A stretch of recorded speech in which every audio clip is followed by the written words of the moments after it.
তো তোমরা সবাই কেমন আছো? আশা করি ভালো আছো। তো এখানে সোনুকে সন্ধ্যেবেলা টিফিন করে দিচ্ছিলাম। তো বার্গারের ওই রুটিটাকে মাঝখান থেকে কেটে একদিকে সয়া সস একদিকে টমেটো সস লাগিয়ে দিয়েছি, দিয়ে একটু ক্যাপসিকাম একটু পেঁয়াজ একটু চিকেন দিয়ে বানিয়ে দিয়েছি। তারপর যা কাজ ছিল সেরে রেডি হয়ে নিয়েছি, যাবো একটা কার্তিক পুজোর নিমন্ত্রণ আছে ওখানেই। তো এই যে একটু মিষ্টি নিয়ে নিলাম।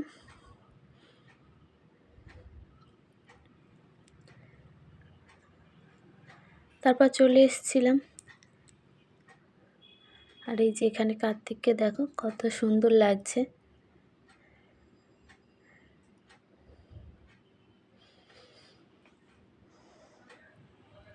আর এদিকে ওর নিজের হাতে এগুলো বানিয়েছে, তো দেখো কত সুন্দর হয়েছে, খুব সুন্দর লাগছিল দেখতে। পুরোটাই ওর নিজের হাতে বানানো।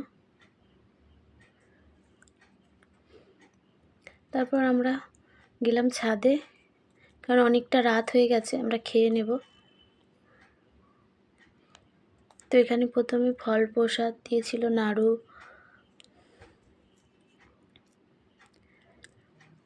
আর এখানে একটু ভাজা, খিচুড়ি, আলুর দম, পায়েস, চাটনি আর মিষ্টি দিয়েছিল। আর আজকে ভিডিওটা এখানেই শেষ করছি, দেখা হবে আবার পরের ভিডিওতে।